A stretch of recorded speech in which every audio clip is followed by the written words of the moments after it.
Hello बच्चों, कैसे हो? बच्चों, आज हम डिफरेंशियल इक्वेशन स्टार्ट करेंगे और डिफरेंशियल इक्वेशन के अंदर हम पूरी कोशिश करेंगे कि बहुत अच्छी तरह तुम्हें समझ में आ जाए, कोई दिक्कत ना हो, किसी तरह की कोई परेशानी ना हो। और यदि कोई परेशानी होती भी है तो तुम व्हाट्सअप कर सकते हो मुझे और ये कमेंट कर सकते हो। ठीक है? तो डिफरेंशियल इक्वेशन में सबसे पहले हम बात करते हैं इक्वेशन की। इक्वेशन क्या चीज़ होती है? इक्वेशन सभी बच्चे जानते हैं, फिर भी हम थोड़ा थोड़ा सा बातें भी करेंगे जिससे कि हमें टॉपिक सारा क्लियर हो जाए। ठीक, सबसे पहली बात है इक्वेशन। तो एक रफली मैं एक इक्वेशन डाल लेता हूँ यहाँ पर। सपोज करो मैंने एक इक्वेशन डाली, एक छोटा सा पेन थोड़ा सा पतला कर लेता हूँ मैं। सपोज करो मैंने एक इक्वेशन डाली, सब जानते हैं x plus y equal to, मान लीजिए मैंने 7 डाल दिया। जब ये इक्वेशन डाली है तो तुम्हें पता है इसके अंदर मैंने दो तरह की चीजें ली हैं, कुछ वेरिएबल्स हैं और कुछ इसमें कांस्टेंट है, चर राशियां और अचर राशियां। क्योंकि इक्वेशन बनती ही तब है जब उसके अंदर वेरिएबल्स और कांस्टेंट होते हैं। तो इसमें बताइए वेरिएबल कौन कौन से हैं? तो साफ सी बात है, सब बता देंगे कि x और y वेरिएबल है। वेरिएबल का मतलब होता है चर राशि, चर राशि का मतलब जिनकी वैल्यू बदल सकती हो। तो हम यहाँ पर x y की वैल्यू को चेंज कर सकते हैं। तो ये वेरिएबल्स हैं, लेकिन 7 जो है इसमें एक कांस्टेंट है। अब बात होती है यहाँ पर जब इक्वेशन बन गई है तो इस इक्वेशन के जो वेरिएबल्स हैं, वेरिएबल भी दो तरह के होते हैं। देखिए यहाँ पे लिखा वेरिएबल, वेरिएबल की टाइप लिखिए, मैंने दो टाइप के होते हैं, एक होता है डिपेंडेंट वेरिएबल और एक होता है इंडिपेंडेंट वेरिएबल। अब ये डिपेंडेंट वेरिएबल क्या है, इंडिपेंडेंट वेरिएबल क्या है? जैसे ये क्वेश्चन है, इसके अंदर जिसकी वैल्यू तुम भरोगे अपने पास से, x की वैल्यू 1 रखी, 2 रखी, 3 रखी, तो ये तुम्हारा हो जाएगा इंडिपेंडेंट, जो किसी पर निर्भर नहीं कर रहा, लेकिन y उस पर डिपेंड हो जाएगा। अगर तुम x की वैल्यू 1 रखोगे तो y की वैल्यू कुछ और आएगी, x की वैल्यू 2 रखोगे तो y की वैल्यू चेंज हो जाएगी, तो y डिपेंड कर गया x पर। तो इसका मतलब y कहलाएगा डिपेंडेंट और x कहलाएगा इंडिपेंडेंट। लेकिन इसी रोल को तुम उल्टा भी कर सकते हो। अगर मान लीजिए तुमने y की वैल्यू रखना शुरू करी, y की वैल्यू 1 2 3 4 5, तो x की वैल्यू y पर डिपेंड हो जाएंगी। तो इसका मतलब ये हुआ कि हम डिपेंडेंट और इंडिपेंडेंट किसी को भी बना सकते हैं। हाँ बिल्कुल सही बात है, किसी को भी बना सकते हो। और क्वेश्चन के अकॉर्डिंग होता है कि किसे डिपेंडेंट बनाया जाए और किसे इंडिपेंडेंट। एक छोटी सी एग्जांपल देता हूं मैं तुम्हें। मान लीजिए तुम्हारा ये क्वेश्चन है और तुमसे कोई कह रहा है dy dx निकालिए। तो सभी बच्चे जानते हैं dy dx का मतलब है कि तुम x के रेस्पेक्ट में डिफरेंशिएट करोगे y को। तो यहाँ पर जो y है, y हमारा यहाँ पर डिपेंडेंट कहलाएगा, क्योंकि x के रेस्पेक्ट में डिफरेंशिएट करना है तो y फंक्शन होनी चाहिए किसकी, x की। तो यहाँ पर जो y है वो हमारा डिपेंडेंट हुआ और जो x हुआ वो हमारा इंडिपेंडेंट हुआ। ठीक, लेकिन यदि क्वेश्चन उल्टा पूछा जाए, क्वेश्चन पूछा जाए ऐसा dx ओवर dy निकालिए, तो अब यहाँ पर डिपेंडेंट जो बना दिया गया है वो x को बना दिया गया है और इंडिपेंडेंट जो बना दिया गया है वो y को बना दिया गया है। तो वो क्वेश्चन के अकॉर्डिंग होता है किसे डिपेंडेंट बनाया जाता है और किसे इंडिपेंडेंट। अब बात आती है कांस्टेंट की। कांस्टेंट सभी जानते हैं, जिनकी वैल्यू फिक्स होती है, जो चेंज नहीं की रखते, उन्हें कांस्टेंट कहते हैं। लेकिन कांस्टेंट भी तुमने देखा होगा दो तरह के यूज होते हैं। जैसे कि मान लीजिए मैंने लिखा यहाँ पर y square equal to 4ax plus k 5। इस पूरी क्वेश्चन में ध्यान से देखिए, y x दो वेरिएबल है, लेकिन हम सभी जानते हैं a और 5 दोनों ही कांस्टेंट है। तो 5 का तो हमें बिल्कुल क्लियर पता है कि 5 की वैल्यू 5 ही है, लेकिन a भी एक कांस्टेंट है, लेकिन a की वैल्यू को बदला जा सकता है। a की वैल्यू 1 ली, 2 ली, 3 ली। तो यहाँ पर दो कांस्टेंट तरह के कांस्टेंट है जो हमारे फिक्स होते हैं, बिल्कुल वैल्यू हमें साफ क्लियर होती है कि हाँ भाई ये 5 है। तो उसे बोलते हैं साधारण कांस्टेंट या ऑर्डिनरी कांस्टेंट या सिंपल अचर। और जिनकी वैल्यू को हम बदल सकते हैं तो उन्हें बोलते हैं पैरामीटर। तो यहाँ पर जो a है वो पैरामीटर है। तो मैंने यहाँ पे लिखा कांस्टेंट दो तरह के हैं, एक कांस्टेंट सिंपल कांस्टेंट बोल दीजिए और एक बोला यहाँ पर पैरामेट्रिक कांस्टेंट। और पैरामेट्रिक कांस्टेंट क्यों इस्तेमाल किए जाते हैं, उसका कारण क्या है वो भी तुम्हें मैं हल्का सा बता देता हूँ। सपोज करिए ये हमारी एक्स एक्सिस और ये वाई एक्सिस है। अब हमसे कोई कहता है कि भाई एक लाइन ड्रॉ करिए जो ओरिजिन से होकर जाती हो और जिसकी स्लोप जो है वो 1 हो। तो सभी जानते हैं प्रवणता इसकी 1 दी गई है, तो y equal to x line हो गई। और यदि हम थोड़ा सा और चेंज कर दें, m की वैल्यू बदल दें, तो m की वैल्यू मैंने 2 कर दी, तो बताइए इसकी इक्वेशन क्या हो जाएगी? इसकी इक्वेशन में y इक्वल टू 2x हो जाएगी। तो तुम देख रहे हो हम बात कर रहे हैं लाइंस की, लेकिन कौन सी लाइन? जो ओरिजिन से होकर जा रही है। ठीक है, तो ये सारी line y equal to x, y equal to 2x, y equal to 3x, m की वैल्यू में चेंज करता जाऊंगा, बन जाएगी। लेकिन यदि हम सारी लाइनों को मिलाकर एक इक्वेशन में लिखना चाहें तो उसे बोलेंगे फैमिली ऑफ लाइंस, परिवार बहुत सारी लाइनों का। तो उसे कैसे लिखें? फिर उसके लिए लिखते हैं हम y equal to m x. तो हमें पता है m की वैल्यू चेंज करेंगे तो ये वाली लाइन, m की वैल्यू 2 रखेंगे तो ये वाली लाइन। तो ये कहलाया कि एक फैमिली है, एक परिवार है, किसका? लाइंस का। तो जब हम परिवार दिखाना होता है, चाहे पैराबोला का परिवार दिखाना हो, परवलय का परिवार दिखाना हो या लाइंस का दिखाना हो, तो वहां पर हम ऐसे कांस्टेंट का यूज करते हैं जिसे बोलते हैं पैरामीटर। हिंदी में वैसा कह सकते हो तुम, स्वेच्छा के अनुसार, अपनी इच्छा के साथ लिया गया एक अचर। तो ये हमारा एक पैरामीट्रिक कांस्टेंट हुआ m। ठीक, जैसे तुमने पढ़ा होगा, हम पैराबोला लिखते हैं y स्क्वायर इक्वल टू, एक मिनट के लिए, y स्क्वायर इक्वल टू ये लिख दिया मैंने 4ax। इसमें देखिए a सभी जानते हैं, a इसमें कांस्टेंट है, और यदि इसका हम फिगर बनाए तो इस तरह टाइप का बनेगा y इक्वल टू एक्स। इसको ट्रेस करें तो ये इस तरह का बनेगा, जिसके फोकस जो होगा, नाभि जो होगी, नाभि होगी a0। ठीक, अब किसी बच्चे ने a की वैल्यू 1 ले ली, तो इसका मतलब ये डिस्टेंस 1 है। अगर a की वैल्यू 2 ले ली तो ये डिस्टेंस 2 है। इसका मतलब क्या हुआ कि अगर ये डिस्टेंस 1 है, a की वैल्यू 1 है, तो पैराबोला सपोज करिए ये है, और a की वैल्यू 2 हो गई तो फिर ये पॉइंट यहाँ थोड़ी आएगा, पॉइंट आगे बढ़ जाएगा, यहाँ पहुंच जाएगा, तो पैराबोला थोड़ा और बड़ा बन जाएगा, ये बन गया। तो इसका मतलब ये क्या है? ये एक फैमिली है, एक परिवार है, किसका? पैराबोला का। क्योंकि a पर डिपेंड है, a की वैल्यू बदलती जाइए तो ये वैल्यू बदलती हुई चली जाएगी। तो कांस्टेंट जब भी यूज होते हैं, हमेशा दो तरह के यूज होते हैं, एक फिक्स वाले होते हैं जिनकी वैल्यू बदल नहीं सकते, और दो से वे चेंज होते हैं जिनकी वैल्यू को बदला जा सकता है। जब तुम लिखते हो y बराबर mx प्लस सी, तो y बराबर mx प्लस सी, m और c दोनों ही कांस्टेंट है लेकिन पैरामीट्रिक है। ठीक, अब हम थोड़ा सा और आगे बात करते हैं। जैसा कि मान लीजिए हमें बात करेंगे हम पूरे बुक के अंदर, क्या? डिफरेंशियल इक्वेशन या अवकल समीकरण।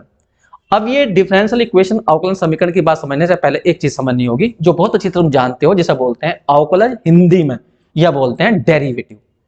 अब ये डेरिवेटिव क्या होता है सभी जानते हैं। एक छोटा सा क्वेश्चन लेता हूं, सपोज करो तुम्हारे सामने क्वेश्चन आ गया y equal to sine x, ये क्वेश्चन है।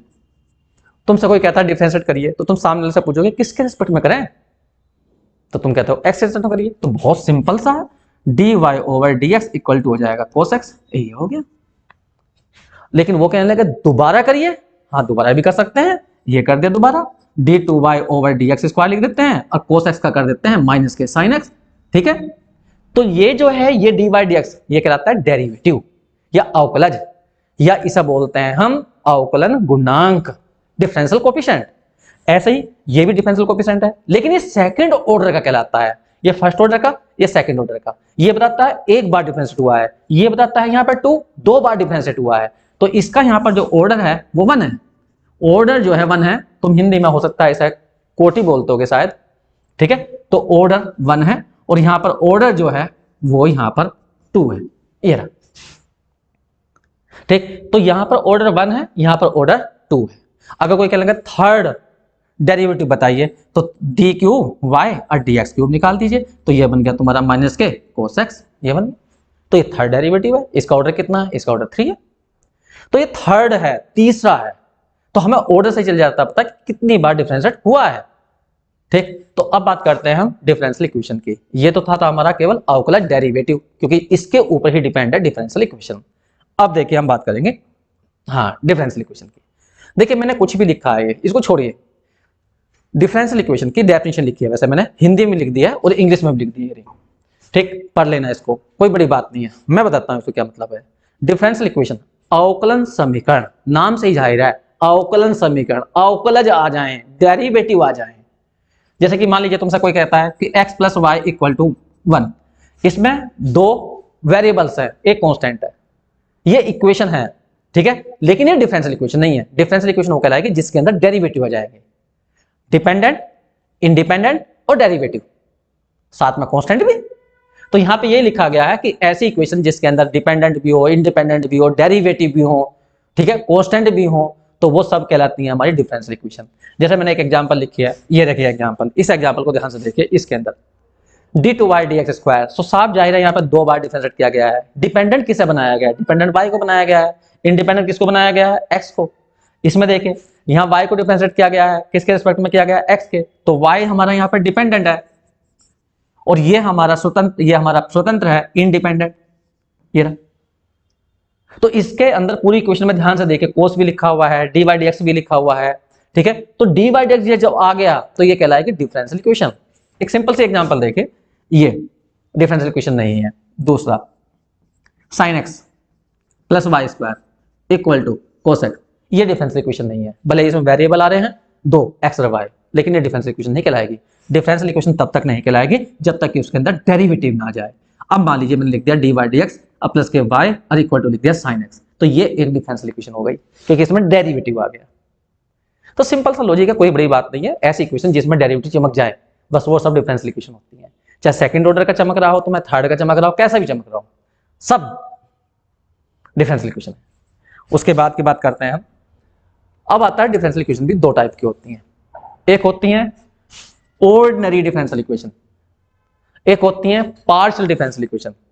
पहले हम बात जो पढ़ेंगे वो पढ़ेंगे ऑर्डिनरी वाली, ये नहीं पढ़ेंगे, ठीक है। पार्शियल वाली बाद में पढ़ेंगे, पहले सिंपल पढ़ेंगे हम जो है ये ऑर्डिनरी, ये सामान्य अवकल समीकरण, इनकी बात करेंगे, ठीक है। तो इनको समझने के लिए पहले हम इनकी डेफिनेशन की बात कर लेते हैं। सबसे पहले डेफिनेशन हमारी आती है ऑर्डिनरी डिफरेंशियल इक्वेशन क्या होती है। ऑर्डिनरी डिफरेंशियल इक्वेशन वही कहलाती है जिसमें एक डिपेंडेंट हो और एक इंडिपेंडेंट हो, केवल दो वेरिएबल हो पूरी इक्वेशन में। हो तो डिफरेंशियल इक्वेशन लेकिन उसमें केवल दो ही चीज हो, x और y या y और z, केवल दो ही चीज हो, एक डिपेंडेंट और एक इंडिपेंडेंट, वे कहलाती है ऑर्डिनरी। और यदि तीन हो जाते हैं वेरिएबल किसी भी डिफरेंशियल इक्वेशन के अंदर तो उसे फिर हम बोलते हैं partial differential equation. Differential equation वो नहीं कहलाएगी। जब तक दो चीज रहेंगी, दो वेरिएबल रहेंगे, चाहे एक डिपेंडेंट एक इंडिपेंडेंट, तो वो ऑर्डिनरी है।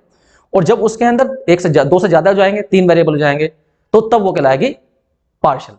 तो फिलहाल मैंने यहां पे यही लिखा है कि ऐसी हमारी डिफरेंशियल इक्वेशन जिसके अंदर एक डिपेंडेंट हो और एक इंडिपेंडेंट हो। देखो यहां पर y डिपेंडेंट है और x हमारा इंडिपेंडेंट है, तो ये एक हमारी साधारण डिफरेंशियल इक्वेशन है, अवकलन समीकरण है, ठीक है, सिंपल अवकलन समीकरण।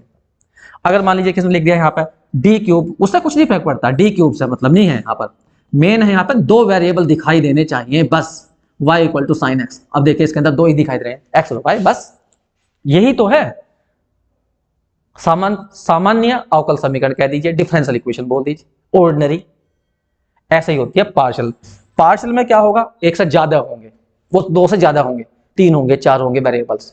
देखिए जैसे मैं एग्जांपल लिखता हूं, del square z over del x del y, plus के लिख दिया मैंने del z over del y, अब प्लस के लिख दिया मैंने यहाँ पर एक्स इक्वल टू लिख दिया 5। इस इक्वेशन को ध्यान से देखिए, अब इसमें एक्स भी आ रहा, वाई भी आ रहा, जेड भी आ रहा, तीन तीन आ रहे हैं इसके अंदर, तो ये साधारण नहीं हो सकती, ये कहलाती है पार्शियल।